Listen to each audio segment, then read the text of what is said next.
Now, Professor in the Department of Political Sciences at the University of South Africa, Dirk Kotze, joins us to discuss this further. Good evening, Professor. Thank you very much for joining us on the late edition. So, as expected, everyone is claiming victory. The DA is asserting that it was the strong arguments advanced by their counsel in court that led to the reversal, while other GNU partners, plus Action SA and BOSA, of course, say the reversal was as a result of mature dialogue. Your initial thoughts on what has unfolded with this budget? Well, what we are seeing now as the outcome is actually that it takes it back to the starting point. And that is that all the parties are to a large extent now in agreement about the increase of value-added tax. And that is that none of them are actually supporting it. So the differences the political differences between the different political parties, to a large extent, have actually come to an end now. But the legacy of this whole process is what stays behind. And I think this is what caused this divisions between the different political parties, and what we have now seen with this insert from you, how they position themselves in a different way, but all claim in the end that they are responsible, must receive the credit for the outcome as it is now. But the handling of this matter, some say it probably signals more turbulence to come within the government of national unity, although there are also some who say this is actually good for democracy, we're all the better for it. We have entered that era where every idea will be contested and the best alternative will always be endorsed in the interests of the people, of course. What do you make of just that fear, where some are saying this is indicative of more turbulence within the GNU to come? Well, I think it's at the same time it's a very important learning process for the members of the Government of National Unity. I don't think the ANC or the Minister of Finance will make the same mistake that they have made with this budget. When it comes to some of the other thorny issues that they have dealt with in the past, whether it is the Bella Act or the Expropriation Act or with international issues, I think all of them are learning, and I think what they have said, whether it's Fikile Mbalula, Secretary General of the ANC, or some of the ministers, they are saying, well, we are now in a better position to understand how to relate to each other. And my point always is that they didn't have the opportunity immediately after the election in order to reach agreements on these policy matters. So they have to do it now step by step as they go along. And I think this is, the more they are dealing with these differences, the easier it will become ultimately for the different parties in order to work together. But most of the issues that they are dealing with is not the hiccups. It is these specific issues that really cause the problems. But Professor, some could argue that they couldn't have preempted what issues could come throughout this union for the next 5 years. But if they have some sort of tools or a mechanism, a framework with which to handle all squabbles or any disagreements, then that should have been enough. That you cannot now preempt that we might have a policy disagreement here or there in future. But if you just have a framework with which you will resolve all disputes, then you should be fine. But the framework exists now in the statement of intent. But it seems when there are these disputes, it's thrown by the wayside. Yeah, but that's too late. You know, then you have already the problem. And then it is a sort of a reactive approach that's being followed. I differ slightly with you about that they cannot negotiate. If you look at all the countries that are traditionally in coalition governments, they sometimes take more than a year to negotiate it.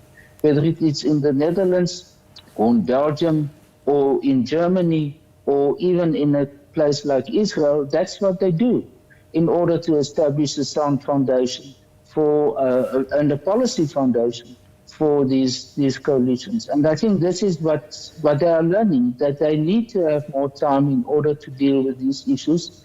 And then the dispute mechanism that does exist in terms of the statement of intent has been used in the case of the Bella Act. It wasn't very effective, and that's why it went also to NETLAC. And I think that's in itself indicates that they will have to revisit these matters. But my point is that they are learning. It's the first experience for parties at the national level how to deal with this. And at the same time, I think what is complicating the matter is that we see now for example, with this budget issue, how the party's support base is influenced by this. For example, in this particular case, all the parties that opposed the increase in the VAT, in terms of the opinion polls, their public support also increased, while parties who were in favor of the VAT increase, their support declined. So I think these are the complications that they will have to incorporate in order to be able to establish a more sort of consistent approach in their decision-making and functioning in general. And then what are your views on the Democratic Alliance and the EFF now calling for the finance minister perhaps to be sacked or resign in this instance? Well, I think that's expected for them to say that because they regard the Minister of Finance as the one who actually caused the problems. The fact that he had to postpone his first address, the budget speech, and then now at the last moment, to a large extent, they have now to recall the legislation or the bills that he presented in Parliament. So it is a reflection on him. It's very difficult to ignore that or deny that. I think this is, and it is a reflection also on the process of preparing for the budget. So I think this, and again, is a very important learning process for everyone, all the parties, that they can't leave it in the hands of the Treasury, and in a coalition dispensation, there will have to be much more consultation than otherwise. And then just broadly speaking now, there's also the term that has consistently crept up that perhaps the Democratic Alliance is seeking to almost define itself outside of this governing structure, the Government of National Unity. Is there perhaps a misconception among some around what exactly this co-governing structure should have meant? Because it seems that the Democratic Alliance at every turn would want to affirm or remind citizens that they were not co-opted and they have to retain their identity even when they are part of this co-governing structure, that in most instances they're still going to have to push the agenda that benefits their constituency because there are still elections beyond the elections that brought them into this Government of National Unity, that they've still got to be loyal to their constituency. Do you think that perhaps society has a misconception of what a GNU would be where all parties are meant to agree all the time?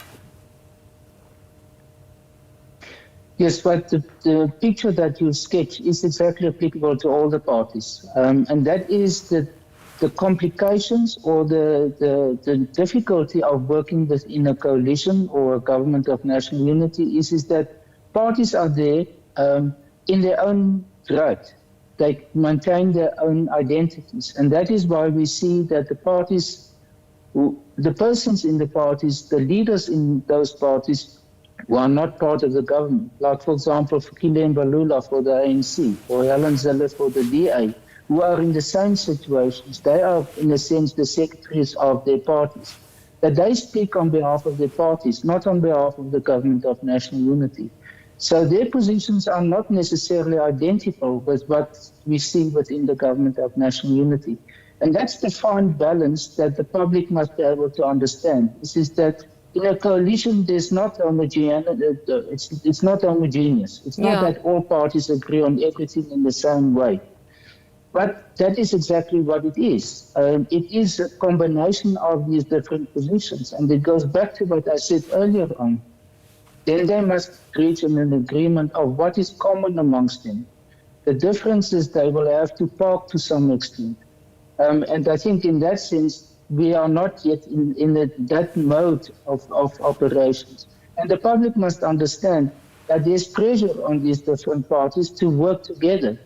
But at the same time, there's pressure on the parties also to maintain their identity, so when they go to elections, they can still campaign for who they are and for their own support base. I think that is, again, the very delicate distinction between party and government, and representation in Parliament versus representation in the government or coalition, that we need to understand and fully appreciate also.